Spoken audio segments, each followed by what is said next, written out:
It's the 8th of April 2018. It's the first inspection of this year. We just didn't do a full inspection, we just had a quick look into the hive. This is hive 1. Very good temperament since they've been requeened last year. They seem very nice. They've got lots and lots of this yellow pollen that they're bringing back. There's good numbers in here. There's a central nest where the signs of laying, and they're just getting on with it really. So the bottom part we've just taken out because they weren't in there and it was getting slight bits of mould, and then we've left them with their brood box and the super, and the super's full of stores. So a good start to 2018. This is hive 2, which with the Buckfast strain came all the way from Wythenshawe last year, and they've been on brood and 2 supers for the winter, and the nest seems to be through the brood chamber and 2 supers in a kind of that shape. Quite a lot of bees, very chilled out. I'm just seeing the queen just poke her head up, a little dot and disappear back here, just checking how things are going on. And again, lots and lots of this yellow pollen they're bringing back, which I'm not quite sure which plant it is, but in the next week or so when the cherry comes out around here, then these numbers are going to explode, I think, probably. And we've stuck in a couple of Apivar strips as well into the brood chamber. One of these we've kept on the cold way all winter.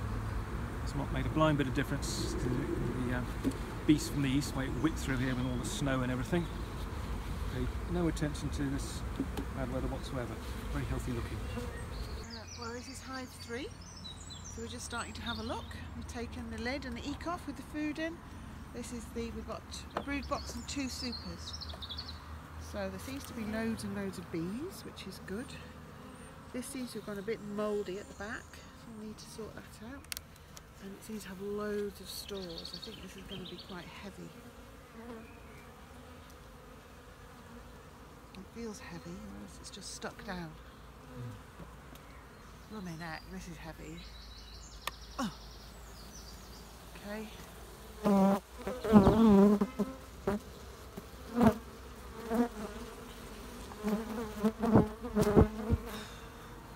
Lots of stores in there, and there seems to be lots of stores in here as well. Lots of bees. 1, 2, 3, 4, 5, 6, 7 frames of bees busy. Not mouldy here. Not as heavy as the first one.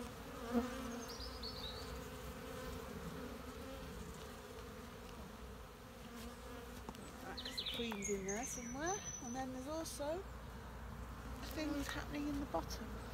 There's a drone there. Drone. This is Apivar strips, a new treatment for Varroa. Well, new in this country that we can use. We've not used it before.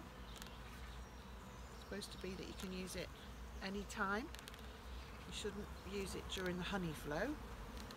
And you put these in for 10 weeks. And then what we'll do is we'll be measuring the Varroa drop during that time. They're quite long, so they have to go in the brood box.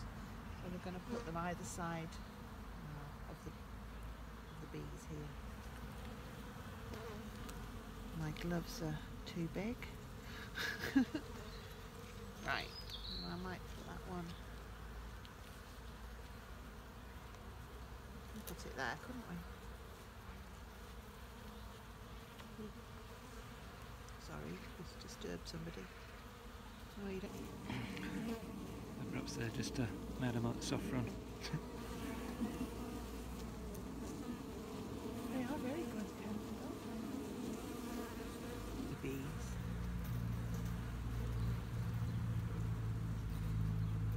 Can't see any deformed wings or.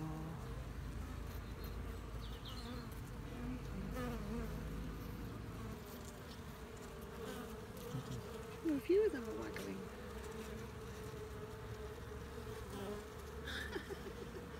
Yeah, quite a lot of them are waggling along here. So the last 3 beehives, we've been in 1, 2 and 3, they all had new queens last year, Buckfast queens, and they seem to be really calm, and they've already produced a lot of bees, so they seem to be good layers and give a good atmosphere in the hive. Chilled out bees. This is hive 5, which is depressing as the other 3 were optimistic. So quite a lot of dead bees out the front, and quite a lot of dead bees on the mesh floor, and a tiny little cluster over between 2 supers, and the brood box was empty. So we've closed up. We'll have a think what we're going to do with this, whether it continues as a fully functioning hive altogether. This hive's got a lot of dead bees in the bottom, so we're not sure what's happened here.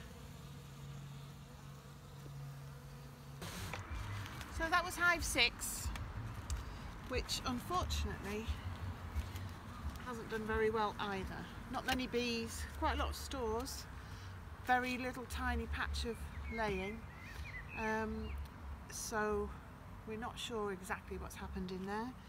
We've just put all the bees into the brood box, so they've only got a smaller space to work in, put some Varroa treatment in, and then it's the same as hive 5. We're going to find out what's happened and then make a plan of what to do. We just lifted the lid on the top bar hive because we thought the bees had all gone, because they weren't coming in or out. And when we had a brief look, there was lots and lots of dead bees here, so we thought the bees had disappeared.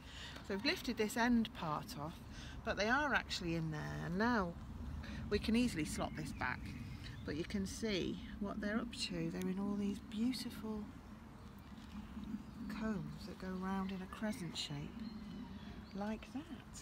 Amazing. Can you get any more of the detritus out?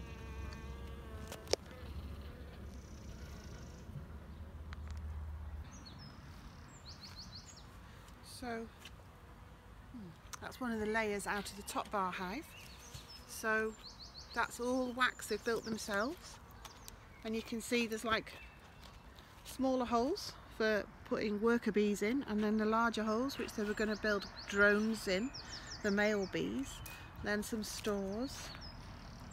It smells really nice, and this is wax they've all made themselves, not that we've put in and they've pulled out, so we'll be able to use that wax to make things like candles or creams or whatever.